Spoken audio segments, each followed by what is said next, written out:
여러분 반갑습니다. 슈퍼리치입니다. 오늘 시장에서도 눌림 자체는 나오고는 있지만 1월달 같은 경우에는 분명히 변동성이 나올 수 있다라고 여러분들이 어느 정도는 인지를 하시지 않았을까? 제 영상을 보셨으면은 인지를 하셨겠지라고 생각을 하는 부분이 있기 때문에 시장에 대해서 눌림이 나오고 변동성이 나온다라고 해서 여러분들이 중심만 잘 잡고 계신다라고 하면은 크게 문제가 되는 시장은 아니다라고 생각을 하시면 될 것 같고, 시장의 색깔이 조금 변화가 생긴 부분이 있어요. 그 포인트가 왜 변화가 생겼는지에 대해서 여러분들한테 다시 한번 좀 분석을 해 드릴 테니까 구독이랑 좋아요 눌러주시고 댓글도 많이 달아주셔야지만 저도 좋은 종목 여러분들한테 또 추천을 드릴 수 있다라고 말씀을 드리고 싶습니다. 자, 그리고 현대차 만도에 대해서 분석을 해드릴 건데, 자동차 섹터 자체가 정말로 쉴 만큼은 쉬었고 더 이상의 최악은 없지 않나라고 생각이 드는 부분이 있기 때문에 우리가 이제는 좀 관심을 갖고 볼 필요성은 분명히 있다라고 말씀을 드리고 싶어요. 그래서 우리가 어떤 포인트에 맞춰놓고 봐야 되는지 그것도 분석을 해 드릴 테니까 영상 끝까지 확인을 해 주시기 바랍니다. 자, 오늘 시장 자체를 지금까지 시장을 보게 되면은 코스피 같은 경우에도 1%대 하락적인 부분이 나오고 있고, 코스닥 같은 경우에도 거진 2%대 하락적인 부분이 나오고 있는데 크게 여러분들이 걱정을 안 하셔도 된다. 왜냐면은 우리가 계속해서 전략적인 부분, 시장 자체가 나왔을 때, 눌림이 나왔을 때 어떤 식으로 이용을 해야 되는구나, 이거에 대해서 여러분들이 분명히 인지를 하셨을 거다. 대신에 우리가 봐야 되는 거는 굉장히 시장 색깔이 조금씩 변화가 나오고 있다라는 포인트를 집으셔야 돼요. 그래서 정리를 해드리면은 전일 이틀째 조선이라든지 철강, 건설 등 경기주들과 이제 금융주들의 위주로 상승적인 부분이 나왔는데, 이렇게 변화 자체가 순식간에 나타나는 이유는 글로벌 자산 운용사, 그 다음에 펀드 매니저, 기관 투자자들 등등 해서 연말에 포트폴리오를 정리를 하고 연초에는 새롭게 포트를 싼 섹터로 구성을 하기 때문이에요. 쉽게 생각을 하면은 매우 쉬운 시장일 수 있다라고 우리가 인지를 할 수 있는데, 어렵게 생각을 하면은 한없이 어려울 수밖에 없는 시장이 바로 올해의 시장이다라고 생각을 하시면 될 것 같습니다. 그래서 결과적으로 보면은 결국 실적이 기반이 되고 가격적인 메리트가 있는 좋은 종목을 사시면은 여러분들도 충분히 편안하게 수익적인 부분이 만들어질 수 있다라고 말씀을 드리고 싶은데, 그러면은 제가 여러분들한테 추천을 드렸던 종목 중에 하나, 송원산업 같은 경우에도 결국에는 쭉쭉 가잖아요. 그만큼 송원산업도 제가 여러분들한테 12월 14일날 추천을 계속해서 말씀을 드렸고 19,900원 이하로 여러분들 매수를 하시라고 말씀을 드렸던 부분이 있는데, 결국에는 가잖아요. 실적이 기반이 되고 가격적인 메리트가 너무나도 있을 수밖에 없기 때문에 이런 거는 사놓고 편안하게 끌고 가시면은 수익적인 부분이 만들어질 수밖에 없다. 그래서 지금 보면은 송원산업 인증이 이렇게 나오고 있습니다. 여러분들도 다 하실 수 있는 거고, 전략적인 부분, 종목들 이런 거에 있어서 선택을 잘 하시면은 충분히 편안하게 수익적인 부분이 만들어질 수 있다라고 보시면은 될 것 같습니다. 그래서 송원산업 가지고 계신 분들 다시 한번 수익 축하드린다고 말씀을 드리고 싶고, 지금 7일날 이제 삼성전자 잠정 실적 발표를 앞두고 실적 모멘텀을 보유한 종목들은 하방 지지력을 보여줄 수 있을 거예요. 그래서 지금은 무조건 또 말씀을 드리지만 실적이 기반이 되는 종목들은 천천히 분할로 여러분들이 모아 가셔야 된다라고 말씀을 드리면은, 결국에는 우리가 지금까지 11월 달부터 수익을 냈던 종목들을 보면은 결국에는 MC넥스 실적 기반, KNJ 실적 기반, 그리고 MBT 같은 경우에도 메타버스 실적이 따라주는 그런 종목이었다. 그리고 EM텍 같은 경우에도 실적이 기반이 되니까 결국에는 상승적인 부분, 송원산업도 결국 실적, 티움바이오는 제약바이오라서 조금 우리가 정리를 했던 부분이 있고, 에코프로도 우리가 수익을 낼 수 있었던 거는 결국에는 실적이 기반이 됐었다. 그리고 최근에 추천을 드렸던 NCS 같은 경우에도 1월 3일날 추천을 드렸고 21,500원 이하로 여러분들 매수를 하시라고 말씀을 드렸던 부분이 있는데, 이런 것도 편안하게 끌고 갈 수 있는 거잖아요. 바닥에서 올라오는 이런 종목들 여러분들이 잘 찾아서 보시면은 충분히 수익적인 부분 만들어질 수 있다라고 보시면 될 것 같습니다. 자, 그래서 수익 나신 분들 다시 한번 축하의 말씀을 드리고 싶고, 아직까지도 나는 시장의 방향성에 대해서 잘 모르겠다라고 하시는 분들, 그리고 시장이 어떤 전략으로 세워서 종목들을 봐야 되는지 모르겠다라고 하시는 분들은 1개월 하시면은 44만원 진행을 하고 있기 때문에 010-8619-9991 이쪽 번호로 성함 쓰셔서 문자 보내주시면 되실 것 같습니다. 참고로 말씀을 드리면은 VIP방 같은 경우에도 편안하게 지금 어제 같은 경우에도 뭐 486,931원의 수익 인증이 나오는 거고, 뭐 TCC 스틸 같은 경우에도 뭐 41%의 수익 인증, 뭐 NCS도 뭐 수익 인증, 그리고 여기서 보면은 뭐 이렇게 수익 인증이 잘 나요. 좋은 종목 잘 사니까 수익이 편안하게 날 수밖에 없다. 지금 SPG 같은 경우에도 27%의 수익 인증, TCC 스틸, 뭐 SPG 26%의 수익 인증이 잘 나고, 처음 오시는 분들도 1월 초부터 시작을 해서 좀 조심스러운데 NCS 반 매도해서 수익 났습니다. 뭐 초보자분들도 다 매수 매도 누를 줄만 아시면은 다 여러분들도 하실 수 있다라고 말씀을 자신있게 드리고 싶습니다. 자, 그래서 우리가 좀 더 시장에 대해서 분석을 해드리면은, 최근에 계속되고 있는 외국인 기관의 단기 차익 매도 압력이 약해지는지에 대해서 우리가 주목을 해야 되고, 연초에 보수적인 대응 기조를 유지를 하시되 실적주 조정 시에는 철저하게 분할 매수로 우리가 접근을 해야 된다. 한 방에 비중 채워서 딱 들어가는 게 아니라 오늘은 조금 사고 내일 눌림이 나오면은 조금 사고, 이런 식으로 천천히 모아 가셔야 된다라고 생각을 하시면 될 것 같습니다. 자, 그리고 지금 시장에 대해서 한번 말씀을 드리면은, 뭐 시장이 빠지는 것 때문에 걱정을 많이 하시는 분들 분명히 계실 거예요. 지금 딱 3분봉으로 놓고 코스피 코스닥을 보게 되면은, 코스닥이 9시 땡 하자마자 바로 1% 이상 하락을 하고 시작을 해요. 분위기가 딱히 좋은 시장은 절대 아니다. 그나마 코스피 대형주는 분위기가 코스닥 대비했을 때 그래도 좀 양호한 편이긴 하고, 아무래도 이번 CES 기대감에 오른 종목들 차익 실현도 나오는 타이밍이기도 하고, 메타버스 쪽이 일제히 조정 국면이기 때문에 워낙 뭐 엮인 종목이 많기도 해요. 그래서 코스닥은 기술적으로 보셔도 단기 저항인 셈이에요. 지금 7월에서 8월달이 고점이고, 9월달이 고점이고, 11월달이 고점이고, 찍고 추세 하락으로 보면은 어제가 또 고점이에요.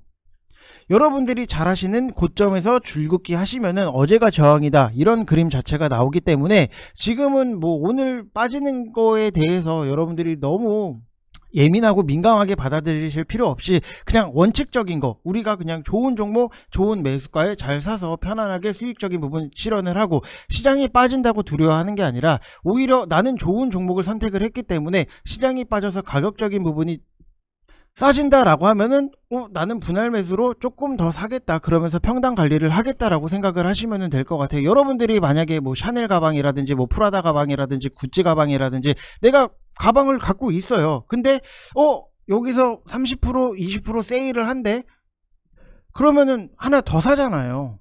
똑같아요. 우리가 좋은 종목을 사두면은 오히려 시장이 빠지면은 나한테는 좋은 평단 관리에 좋은 시점이다라고 생각을 하시면 될 것 같아요. 항상 시장이 빠지고 조정이 나오면은 이거 뭐부터 먼저 손절을 치고 정리를 해야 되지 라고 생각을 하시는 분들도 분명히 계실 텐데, 앞으로는, 올해는 여러분들 다시 한번 말씀을 드리지만, 올해는 이렇게 한번 해보세요. 시장이 빠지면은 나는 좋은 종목을 더 사야겠다, 이렇게 여러분들이 좀 올해는 해보시면은 좋은 결과 나올 수 있다라고 저는 자신있게 말씀을 드리고 싶습니다. 자, 그리고 현대차랑 만도에 대해서 여러분들한테 분석을 해드릴 건데요. 일단은 뭐 현대차 자체를 딱 놓고 봤을 때 뭐 최근에 그래도 바닥에서 조금씩 올라오고 있는 모양 자체는 나오고 있고, 지금 실적에 대한 기대감도 굉장히 많아요. 작년 같은 경우에는 지금 차량용 반도체 부족 때문에 좀 악이었던 상황인데, 그래도 어느 정도 조금씩은 해소가 되고 있는 과정 중에 있다라고 보시면은, 현대차랑 기아차가 지난해에 미국 시장에서 뛰어난 판매 실적을 올린 것으로 좀 나타나고 있고, 특히 기아 같은 경우에는 역대 최고 실적을 기록을 했던 부분, 그리고 현대차 같은 경우에는 미국 판매 법인은 지난해 미국 시장 판매량이 73만 8,081대를 기록을 하면서 전년보다 19% 증가를 했던 부분이고, 일반 고객을 대상으로 하는 소매 판매량은 69만 4,349대로 역대 가장 많았다라고 보시면 될 것 같아요. 근데 법인이랑 렌터카 업체에 공급을 하는 이제 플리트 판매는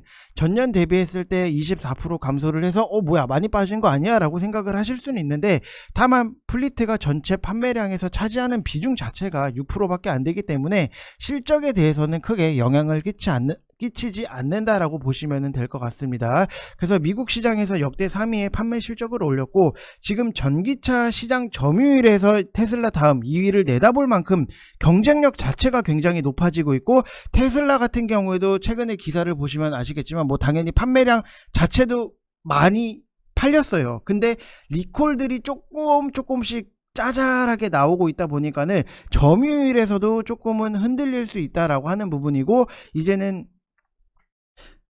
차량용 반도체 부족 현상의 정점이 작년 5월달이고 이제는 이게 조금 슬슬 완화가 될 예정이다라고 보시면 될 것 같아요. 그리고 뭐 소비주들의 주목을 받는다라고 하면은 자동차 같은 경우에도 소비재에 들어가기 때문에 치고 나갈 수 있는 힘은 가지고 있다라고 생각을 하시면 될 것 같습니다. 그래서 이렇게 자동차 쪽을 보다 보니까 좀 재밌는 부분이, 이 차량용 반도체가 정말로 심각을 했구나라고 느껴지는 부분이 딱 있더라고요. 좀 재밌던 부분이 로이터 통신이라든지 CNBC 방송에 따르면은 GM이 지난해 미국 시장에서 총 221만 8천 대를 팔아서 일본 자동차 회사 도요타에 밀렸다라고 하는 부분이 이거 정말로 심각했구나라고 느낄 수 있었어요. 왜냐, 지난 이제 1931년 경쟁사 포드를 꺾고 미국 시장 판매량 1위에 오른 GM이 89년간의 왕자를 지켰는데 반도체 공급난으로 여러 차례 다수의 공장을 가동을 멈췄던 부분이 있다 보니까는 도요타한테 밀렸다라고 하는 부분, 이게 그만큼 차량용 반도체가 너무나도 심각했구나 우리가 좀 생각을 할 수 있었던 부분이고, 또 만도에 대해서 여러분들한테 분석을 해드리면은, 자, 만도 같은 경우에도 최근에 다시 한번 바닥을 찍고 좀 올라오는 모습 자체는 나오고 있어요. 근데 만도가 ADAS 물적 분할에 대한 부정적인 이슈 완화인데 국내 시장에 이제 고질적인 문제기도 해요. 만도 역시 사업부를 떼내다 보니까는 물적 분할해서 비상장사로 만든 후에 자금 조달을 하고 난 다음에 IPO를 통해서 추가 자금을 끌어모으고 기존의 존속 회사의 주가 희석으로 작용이 되고 있다라고 보시면은, 물적 분할 신생 법인에 대한 자금 조달 이슈가 2023년부터 진행이 될 예정이고, 그리고 2024년도 정도가 돼야지만 IPO를 계획을 하고 있다. 그동안 좀 부정적인 요인으로 작용한 물적 분할 이슈 자체도 완성차 업황 개선에 따른 섹터 반등이 나온다라고 하면은 이것도 사라질 수 있다라고 보시면 될 것 같고, 만도가 우리가 좀 봐야 되는 게 2025년도까지 수주 잔고가 풀로 채워져 있어요. 그래서 안정적인 실적이 밑거름이 될 수도 있겠지만 이 성장률을 제한하는 요인이 될 수도 있다. 이게 뭐냐라고 말씀을 드리면은, 자동차 부품 업계 특성상 완성차 하나를 이제 디자인, 설계할 때부터 주요 벤더 업체가 참여를 해서 출시를 하고 새 모델이 출고가 될 때까지 생산량에 따른 매출이 발생을 해요. 근데 신규 모델에 대한 고객의 새로운 오더가 늘어야지만 부품사들은 실적이랑 수익률 자체를 높일 수 있어요. 그런데 다행히도 앞으로 자율주행 4에서 5단계 진입까지는 아직까지는 많은 시간이 좀 필요를 하고, 결국 만도도 주력 제품인 ADAS에 대한 수요 증가로 좀 수익성 확보에도 도움이 될 수 있다라고 보시면 될 것 같아요. 그래서 자동차 섹터들을 다 보게 되면은 정말 작년 동안 와, 이거 진짜 너무 신 거 아닌가 라고 생각을 하는 부분도 분명히 있어요. 그래서 제가 여러분들한테 현대차도 애매하고 기아 사기도 뭘 사야 될지 모르겠다라고 하시는 분들은 이 코덱스 자동차 종목 코드가 091180, 이거를 여러분들이 좀 사셔도 괜찮다라고 말씀을 드리고 싶어요. 보면은 091180 코덱스 자동차인데 이 안에 자동차 섹터의 다양한 종목들이 다 들어가 있어요. 그래서 자동차 섹터가 올라간다라고 하면은 여기서도 당연히 상승적인 부분이 나올 수 있기 때문에, 이런 것들 지금 코덱스 자동차를 보게 되면은 뭐 기아라든지 현대차, 현대모비스, 뭐 한온시스템, 만도, 현대위아, 자동차 섹터에 들어가 있는 웬만한 종목들은 다 들어가 있기 때문에 어차피 여러분들도 아시겠지만 현대차, 기아차가 상승이 나온다라고 하면은 당연히 자동차 섹터도 상승적인 부분이 나와요. 그러면은 코덱스 자동차에 대해서도 당연히 상승적인 부분이 나올 수 있다라고 생각을 하시면 될 것 같습니다. 그래서 좀 나는 뭘 사야 될지 애매하고 이거 시간적인 부분도 당연히 걸리겠지라고 생각을 할 수 있지만, 탄력은 조금 부족할지 몰라도 그래도 지금의 최악을 지난다라고 하면은 상승적인 부분은 충분히 나올 수 있다라고 생각을 하시면 될 것 같습니다. 자, 이번 영상 여기서 마치겠습니다. 감사합니다.